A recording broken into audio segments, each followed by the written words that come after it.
What if I told you that everything we've been taught about healthy aging is fundamentally wrong? For decades, we've measured success by the absence of disease, as if your worth were written on a medical chart. But real health isn't about dodging diagnoses. It's about living with strength, purpose, and joy, no matter what labels you carry. In this video, we're going beyond the diagnosis and redefining what healthy aging truly means. Here's the uncomfortable truth nobody wants to talk about. We've been conditioned to believe that healthy aging means collecting as few diagnoses as possible, like some twisted game where the person with the cleanest medical record wins. But what if that entire framework is not just wrong, but actually harmful?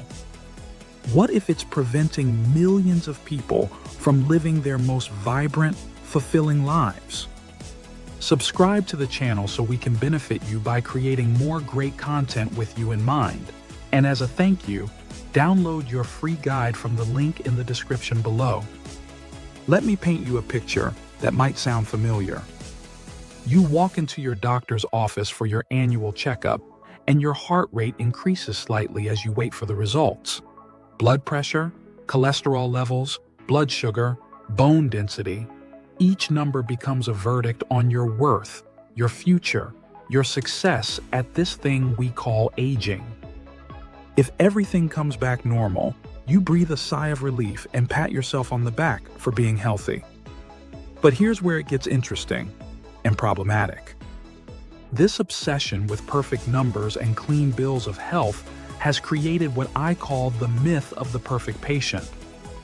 We've somehow convinced ourselves that health is simply the absence of disease, that aging successfully means dodging every possible medical condition like we're in some elaborate game of biological dodgeball.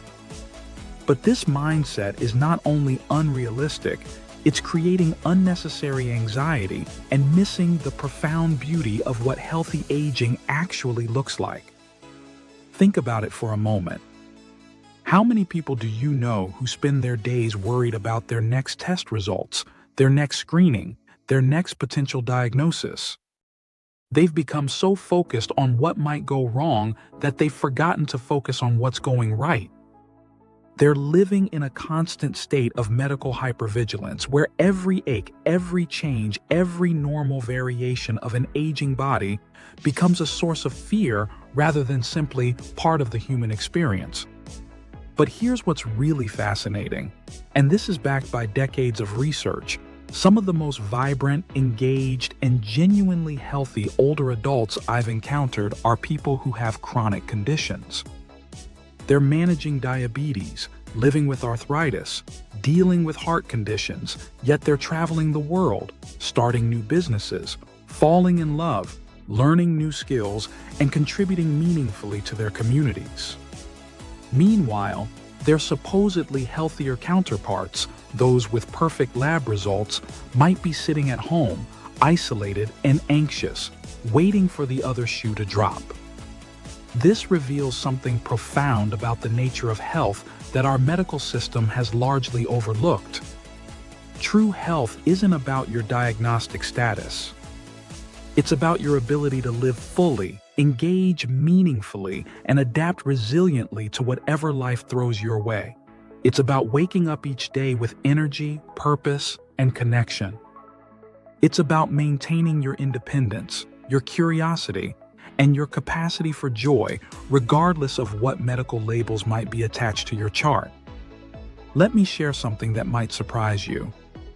There's a growing body of research showing that many of the changes we attribute to normal aging are actually the result of lifestyle choices, not the passage of time itself. Studies on centenarians, people who live to be over 100, reveal that the vast majority don't just survive to extreme old age, they thrive. They're mentally sharp, physically active, socially engaged, and emotionally resilient well into their final years. What's their secret? It's not perfect genetics, though that plays a role. It's not avoiding all medical conditions. Many of these centenarians have dealt with various health challenges throughout their lives. Instead, It's something much more accessible to all of us. They've built what researchers call a robust health ecosystem. This ecosystem consists of several interconnected elements that work together to promote not just longevity, but vitality. The first pillar is purposeful movement.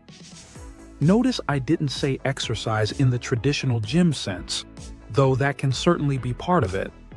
I'm talking about movement that feels natural, enjoyable, and sustainable.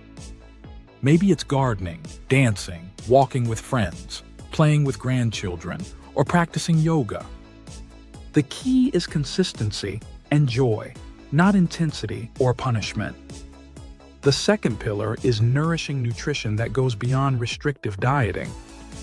The healthiest older adults tend to eat a variety of whole foods, often sharing meals with others and maintaining a positive relationship with food. They're not obsessed with the latest superfood trend or eliminating entire food groups.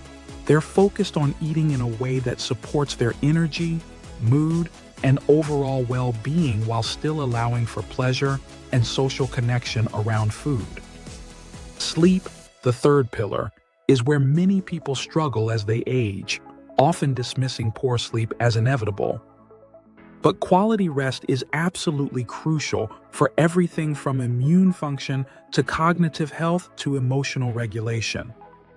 The good news is that most sleep issues in older adults are addressable through lifestyle modifications, environmental changes, and sometimes medical intervention when appropriate.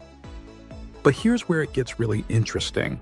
The fourth pillar is often the most overlooked, yet potentially the most important: social connection and community engagement. Loneliness and social isolation are now recognized as major risk factors for cognitive decline, depression, cardiovascular disease, and even premature death. In fact, chronic loneliness has been shown to be as harmful to health as smoking 15 cigarettes a day. The healthiest older adults are those who maintain strong social bonds, contribute to their communities, and continue to form new relationships throughout their lives. They're not waiting for others to reach out. They're actively cultivating connections, whether through volunteering, joining clubs, taking classes, or simply being the person who organizes the neighborhood coffee mornings. This brings us to perhaps the most revolutionary aspect of healthy aging, the concept of continued growth and development. We've been sold this narrative that aging is about gradual decline, that our best years are behind us, that we should lower our expectations and accept limitations. But what if that's completely backwards? What if aging is actually an opportunity for unprecedented growth, wisdom, and contribution? What if the combination of life experience, emotional maturity, and freedom from many of the constraints of younger years creates a unique opportunity for flourishing that's impossible at any other life stage? Consider this. Many of the world's greatest achievements have come from people in their later years. Grandma Moses didn't start painting until she was in her 70s. Frank Lloyd Wright designed Guggenheim Museum when he was in his 70s and 80s. Julia Child didn't publish her first cookbook until she was 50 and didn't become a household name until her 60s. These aren't exceptions to the rule. They're examples of what becomes possible when we reject the limiting beliefs about aging that society has imposed on us. When we stop seeing ourselves as gradually breaking down and start seeing ourselves as continuously evolving, remarkable things become possible. This shift in perspective requires us to become advocates for ourselves and others, to challenge ageist assumptions wherever we encounter them, and to refuse to accept limitations that aren't actually necessary. It means speaking up when healthcare providers dismiss symptoms as just getting older, when employers make assumptions about our capabilities, or when family members try to wrap us in protective cotton wool.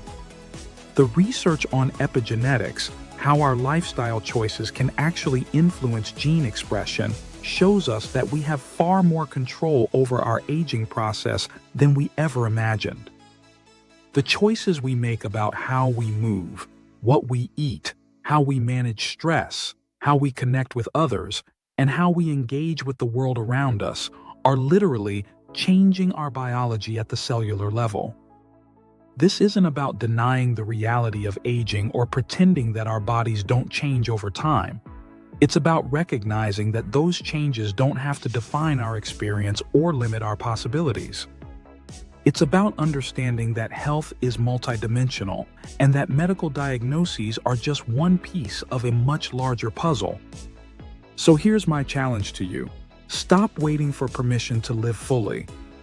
Stop postponing dreams until you get a clean bill of health. Stop defining yourself by your limitations instead of your possibilities. Whether you're 30, 50, 70, or 90, you have the power to create a version of aging that's vibrant, engaged, and meaningful. True healthy aging isn't about avoiding every possible medical condition. It's about building resilience, maintaining connections, pursuing purpose, and approaching each day with curiosity and joy. It's about redefining what success looks like in later life and refusing to accept society's diminished expectations. The future of aging is in your hands, and it's time to make it extraordinary.